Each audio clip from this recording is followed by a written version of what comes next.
John, thank you so much for taking some time, man. Let's get right into the Tigers. They opened their season with a road win for the first time since 1988. What were your takeaways from their win over Vanderbilt?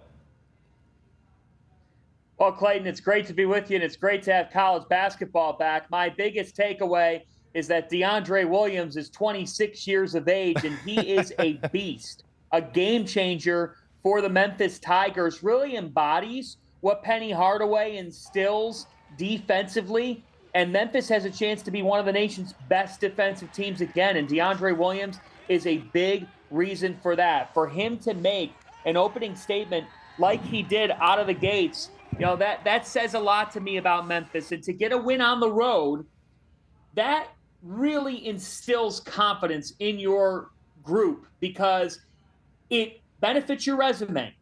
It gives you that feather in your cap that you can win away from your home confines where you've got a great atmosphere. But for DeAndre Williams to step up 7 of 11 from the field, and for Kendrick Davis to just be the fit that he is, I think that the biggest issue with Memphis the past couple of years has been lack of point guard consistency, lack of creativity on the offensive end of the floor. That's not going to be an issue with Kendrick Davis. He changes the complexion of this Memphis program. And for him to step up in the opener to put up 6 assists, yes, he did have a couple of turnovers, but 16 points. The fact of the matter is this: Memphis has a cohesiveness about them.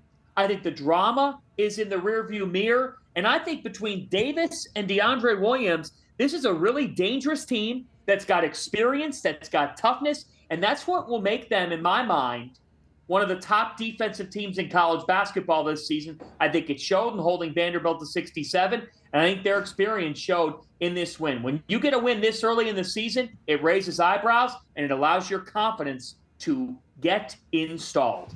And, John, it was also one of the most competitive games of last week with most of the top 25, unfortunately, starting the year with cupcake games.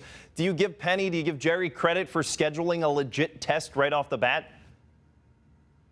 I give him a ton of credit. And I'm not surprised that Penny Hardaway and Jerry Stackhouse weren't afraid to play, weren't afraid to get after it. That, to me, says it all about those two figures because they were never afraid in their playing days, and they're sure as heck not afraid now. Penny Hardaway said it after the game, Clayton, that he is not going to view playing the little guy, playing the mid-major, as a major positive. That having that growth game where you sort of ease your way into the season. How do you think Florida State feels right now losing to Stetson? How do you think Oklahoma feels right now losing to Sam Houston? They don't feel good.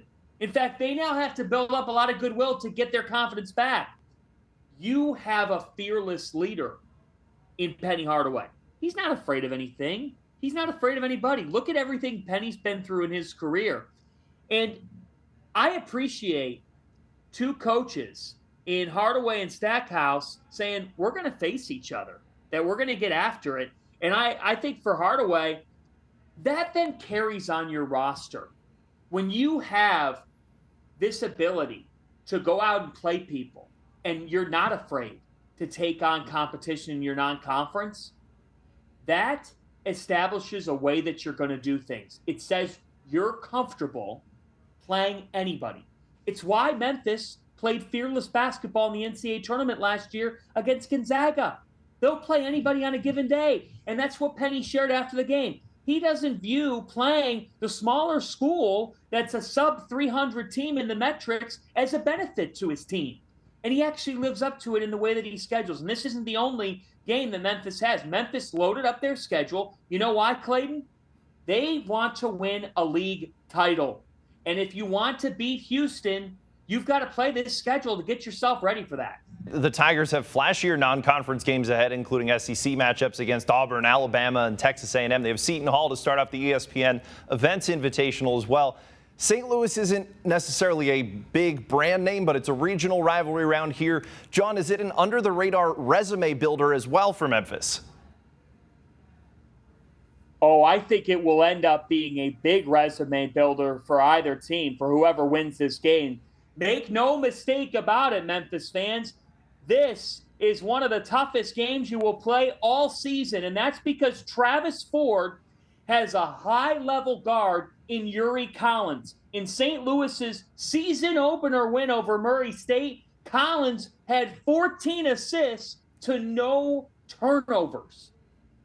14 dishes to no turnovers. Efficiency personified. They've got a kid in Gibson Jimerson who is a high-level scorer as well. It could be a different guy on any given night, and I really like the makeup of Travis Ford's team. I think they've got a chance to have a very special year in an Atlantic 10 that should send multiple teams to the NCAA tournament. So St. Louis is experienced.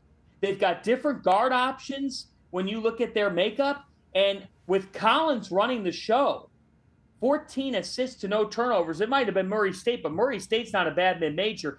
That spoke volumes to me. And it says to me, yeah, St. Louis is going to be an NCAA tournament team. They don't have to win the Atlantic 10 to make the tournament. You know why? They're old. They brought virtually everybody back. That's a great game for both sides. Credit to Memphis and St. Louis for playing each other. And I expect this one to be it might be the most underrated non-conference game of the early season. It really might be, because these are two NCAA tournament level teams.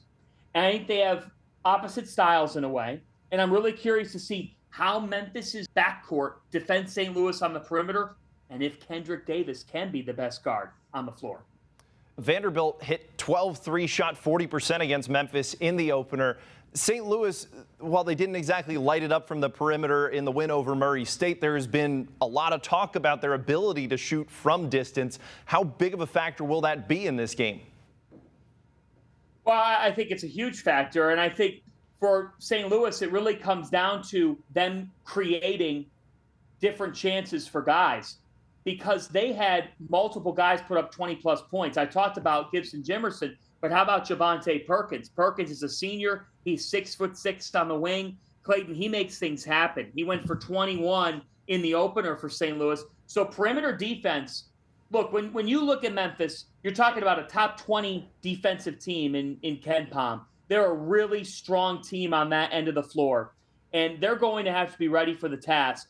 You've got to close out on St. Louis on the perimeter, because if you don't, then guys like Javante Perkins, guys like Gibson Jimerson, and then somebody like Yuri Collins is going to be able to create. I think when you look at what Memphis has to do, Memphis has got to make life difficult for St. Louis's offense. They've got to disrupt the passing lanes, and they have got to figure out a way to contain Collins. This game, Clayton Collier, is why Kendrick Davis came to Memphis, to show that he is a big-time performer. And if you want to win this game, he's got to outduel Collins. St. Louis is so good at creating open shots. And you're right. They didn't light the world on fire against Murray State. They did hit 10 3-pointers. Jimerson and Perkins had 4 apiece. And guess who set them up? Yuri Collins.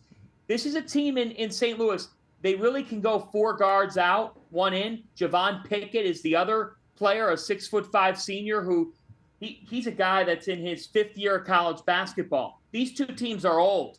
They're old, and that's why they're going to be successful this year. Memphis's defense is the key in the game. You got to limit St. Louis on the perimeter. If they do that, they'll win this game. If you let St. Louis get downhill and you give Collins open lanes, then it could be a long night for the Tigers. But Kendrick Davis, this is his time to shine in that backcourt. He is the hardest working guy in college basketball. John, keep crushing it. Thank you so much for joining us. Hazard Zet forward.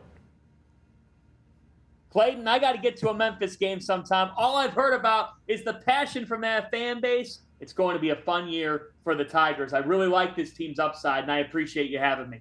Thank you.